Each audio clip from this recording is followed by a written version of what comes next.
자녀와 관계는 시간에 비례합니다. 출처보기. 릴레이션시프스 이퀄 타임 조시 맥도웰 목사님 강의 녹취. 너희 자녀들아 와서 내 말을 들으라.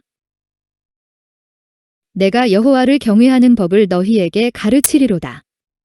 시 34, 11. 자녀와 더 많은 시간을 보내십시오. 자녀 사랑에는 시간 투자가 절대적으로 필요합니다. 자녀는 하나님께서 주신 귀한 선물입니다. 하나님께서는 우리에게 자녀를 맡겨주시고 하나님께서 원래 창조하신 모습으로 키우도록 하셨습니다. 그런데 그렇게 원래 창조하신 목적대로 자녀를 잘 키우려면 거기에는 시간이 절대적으로 필요합니다. 쉽게, 빨리빨리 되지 않습니다. 사람이 누구를 사랑한다는 말은 그와 함께 시간을 보내는 것을 뜻합니다. 사람이 누구를 사랑한다고 말은 하면서도 그와 함께 시간을 보내지 않는다면 그것은 사실은 그를 사랑하지 않는 것입니다. 그러므로 부모가 자녀에게 얼마나 자주 사랑한다는 말을 하든지 별 상관없습니다. 문제는 시간인 것입니다. 자녀와 함께 보내는 시간이 부모의 사랑을 말해주는 것입니다. 그저 입술의 말로만으로는 아무 소용없습니다. 부모는 자녀들을 결코 속일 수 없습니다. 자녀들은 결코 부모에게 속지 않습니다. 그저 사랑한다는 말뿐인 부모는 자녀에게 세상에서 가장 큰 위선자로 보일 뿐입니다. 아빠가 자녀와 의미 있는 시간을 보내지 못하고 있습니다. 미국 중학교 1 기학년 300명을 대상으로 설문조사했습니다. 그 학생들이 얼마나 오랫동안 아버지와 진지한 대화를 하는지 조사해 보았습니다.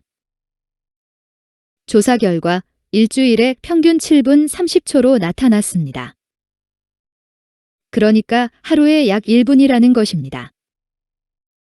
한참 성장통의 어려움을 겪고 있는 사춘기의 학생이 자기 아버지와 진지한 대화 미닝펠 컨버세이션을 나누는 시간은 하루에 1분밖에 되지 않는다는 것입니다. 너무 짧지 않습니까? 또 100명의 유치원생을 대상으로 연구원들이 조사를 했습니다. 유치원생이 자기 아버지와 얼마나 오랫동안 의미 있는 시간 미닝펠 인터랙션을 보내는지 알아보았더니 아버지가 작심하고 같이 놀아주고 책을 읽어주고 같이 대화하는 시간 등 놀랍게도 그 결과는 하루에 고작 37초로 나타났습니다. 다들 바빠서 시간적으로나 정신적으로 여유가 없는 것입니다. 아버지는 아침에 일어나면 서둘러 회사로 출근하고 아이들은 아침에 일어나면 서둘러 학교로 유치원으로 갑니다. 그리고 집으로 귀가하면 또 아버지는 아버지대로 바쁘고 자녀는 자녀대로 바쁩니다. 그래서 한참 자녀를 돌봐주어야 할 유치원생이지만 아버지와 의미 있는 시간을 같이 보내는 것은 하루에 37초에 불과하다는 것입니다. 그냥 서로 스쳐 지나가는 것을 쳐다보기만 할 뿐입니다. 엄마가 전업주부인 경우는 엄마와는 의미 있는 시간을 많이 보낼 수 있겠죠. 어쨌든 특히 아빠인 경우 자녀와 의미 있는 시간을 보내고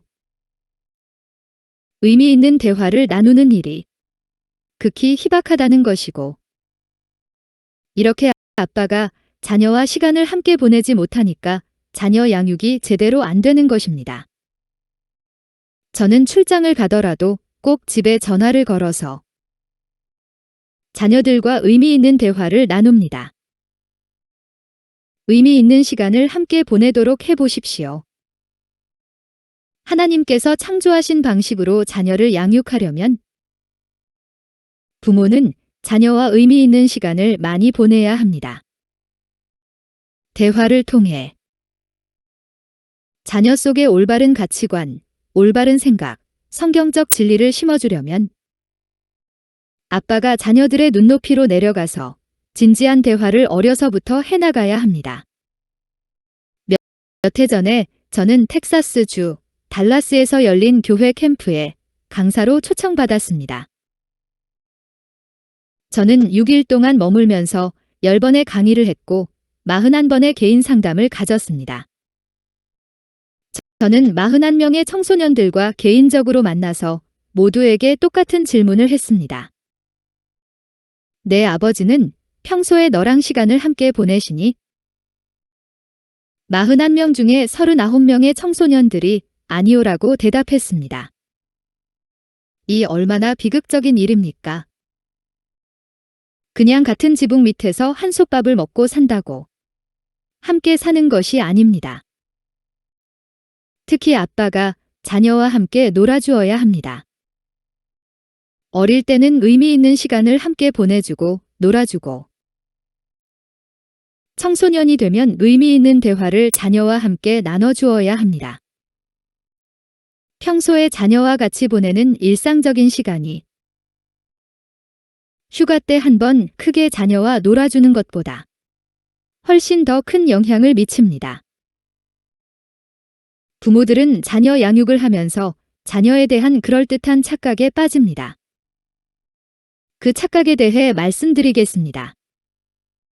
평소 일상이 중요합니다.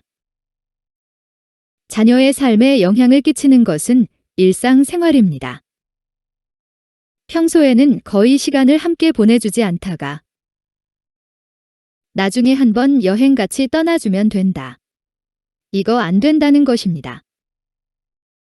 평소에 짧은 시간을 여러 번 함께 보내주는 것이 나중에 크게 한번 같이 놀아주는 것보다 훨씬 더 중요합니다.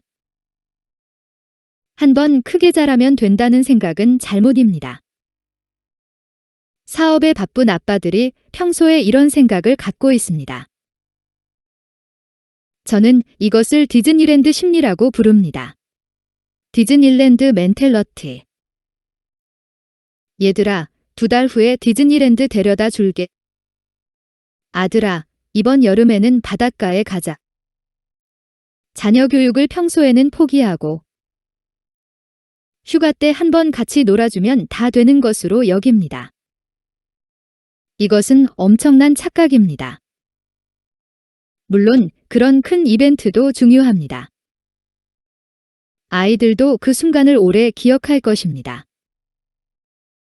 그러나 자녀에게 정말 영향을 끼치고 그들의 인격을 형성하는 것은 그런 큰 사건들이 아닙니다. 오히려 부모와 작은 일상의 경험들입니다.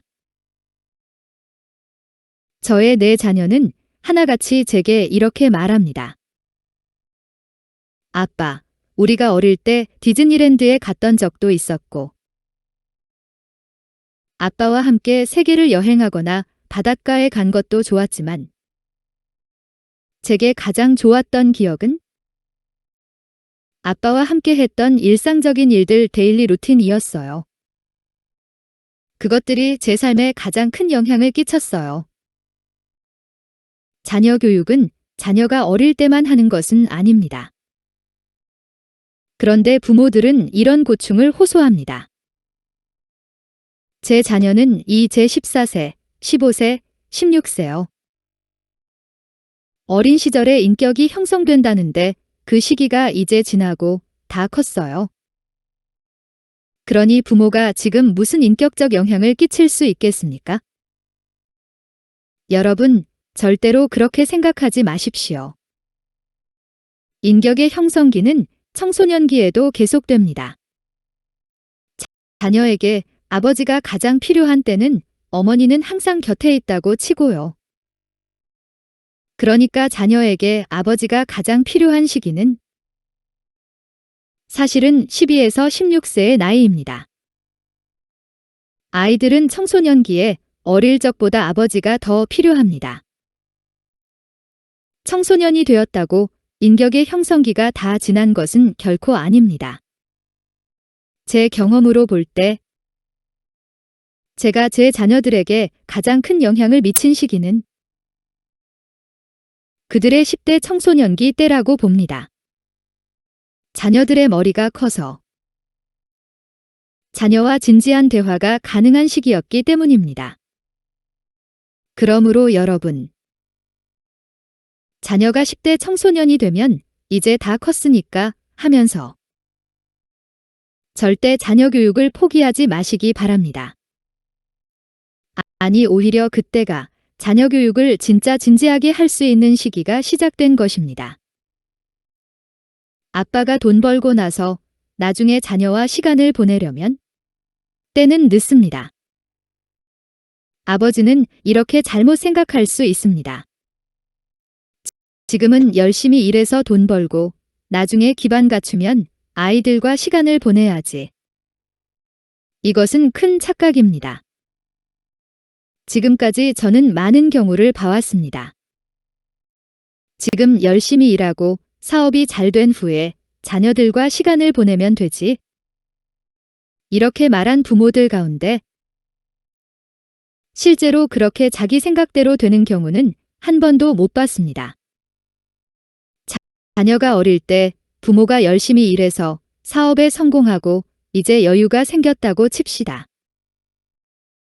그래서 부모가 이제 자녀와 시간을 같이 좀 보내려고 하는데 그때 즈음이면 자녀가 시간이 바빠지는 것입니다.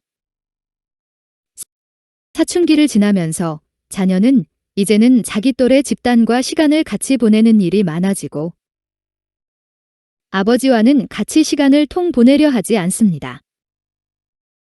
10대가 되면 부모가 자녀 스케줄에 맞춰주어야 합니다.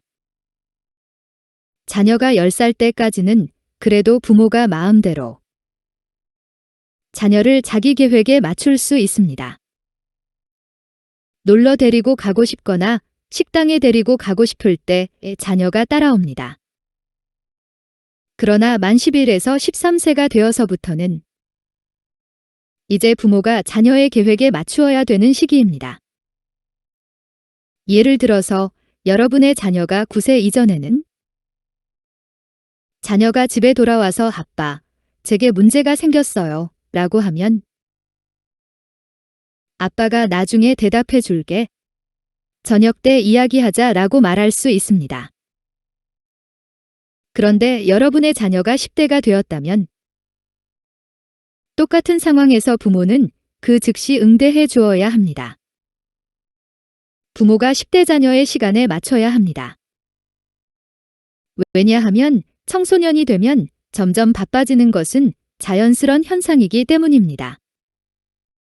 부모 자신의 잘못을 하나님의 뜻이다라고 변명하지 마십시오. 사람들은 자기가 잘못 양육해 놓고도 우리 자녀가 빗나간 것도 결국은 하나님의 주권에 의해 이렇게 되었다. 이것도 다 하나님의 예정, 작정이다. 이런 식으로 잘못 해석하는 사람이 간혹 있습니다. 그게 정말 하나님의 주권이요, 섭리일 수도 어쩌면 있습니다만. 그렇다고 부모의 무관심과 잘못에 대한 변명이 될 수는 없습니다. 물론 부모가 잘못 양육해도 하나님의 주권과 섭리는 우리 자녀에게 계속 역사할 것입니다. 그러나 우리가 하나님의 뜻에 순종하는 가운데서 하나님의 주권 아래 평탄하게 살아가야지. 우리 부모가 하나님께 불순종하는 가운데서 하나님의 주권 아래 괴롭게 살아서는 안 됩니다. 부모의 양육 잘못으로 자녀가 괴로움을 당하게 하지는 맙시다. 자녀를 위해 도저히 시간을 내지 못하신다고요? 지금 여러분이 자녀를 위해 시간을 못 내신다면 나중에 여러분이 늙어서 쓸쓸하게 지낼 때 자녀가 여러분을 찾아오지 않을 것입니다. 한번 생각해 보십시오. 여러분이 노년에 쓸쓸하게 지내고 있을 때 자녀가 부모를 찾아와서 아빠, 우리 같이 골프 치러 가실까요? 오늘 저녁에 저희랑 나가서 외식하실까요? 이렇게 한다면 부모 입장에서 얼마나 기쁘겠습니까? 여러분이 지금 시간이 정말 안 나고 바쁘더라도 지금 어린 자녀와 함께 보낸 시간이 나중에 늙어서 뒤돌아보면 결코 후회하지 않을 것입니다. 이 시간들은 부모가 늙었을 때 반드시 축복으로 되돌아올 것입니다. 자녀와 함께 있는 시간에 집중하십시오. 제가 경험을 통해 힘들게 깨달은 교훈들을 여러분과 함께 나누기 원합니다. 자녀와 식사 시간에 집중하십시오. 여러분, 가정에서 자녀들과 식사를 함께 할 때는 TV도 끄고 휴대전화도 끄십시오. 그 시간을 오직 자녀에게만 집중하는 기회로 삼으시기 바랍니다. 컬럼비아 대학의 연구조사에 따르면 부모와 식사를 자주 하는 자녀일수록 더 건강하고 성적도 높으며 반사회적인 행동을 보일 확률도 낮고 집에 있기를 좋아하고 길에 나가서 방황하지 않는다고 합니다.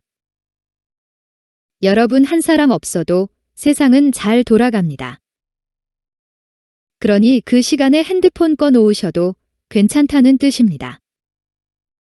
자녀와 함께 자동차를 타고 가는 시간. 그 시간에도 핸드폰을 꺼놓으세요. 그리고 오직 자녀와 대화에만 집중하시기 바랍니다. 다른 사람이 내가 자녀와 함께 보내는 시간을 방해하지 못하게 하십시오. 저 조시 맥도웰는 가정 세미나로 여러 곳에 다니며 활동하다 보니 사람들에게 알려진 편이어서 어떤 성도님들은 주말 여행을 다니시다가 우리 동네 근처를 지나실 때면 불쑥 저를 찾아오기도 합니다. 그리고 제가 우리 가족과 외식을 할 때에도 저를 알아보고 다가와서 제게 말을 붙이는 분들도 종종 있습니다. 제가 아들이나 딸과 시내에서 데이트를 하고 있으면 모르는 사람이 제게 와서 조시 맥도웰 목사님 맞죠? 그러면서 제게 말을 붙이며 잠깐이라도 즉석 상담을 요청하는 사람도 있습니다. 그때 저는 이렇게 응대합니다. 안 됩니다. 저는 지금 가족들과 함께 시간을 보내고 있습니다. 그러면 저의 그 말이 우리 자녀들에게 어떤 메시지를 전했는지 아십니까? 나는 아빠에게 매우 소중한 존재구나. 그런데 예외적으로 가족과 시간을 보내는 중이지만 정말 손님과 꼭 대화를 나누어야 할 때도 간혹 있습니다. 그때 저는 먼저 자녀들에게 꼭 양해를 구합니다. 아들아, 내가 저분과 지금 잠시 이야기를 해도 될까? 그렇게 자녀의 허락을 받고서 손님을 응대합니다. 그만큼 제게는 가족이 소중한 존재라는 것을 우리 자녀들은 어릴 적부터 깊이 깨달았던 것입니다. 부모가 자기들에게 그렇게 집중하는 모습을 보여주었을 때 자녀 스스로 자존감이 높아지는 것입니다. 나는 매우 소중한 존재야. 이렇게 자기 자존감이 높아지면 절대 바깥에 나가서 문제아가 되지 않습니다.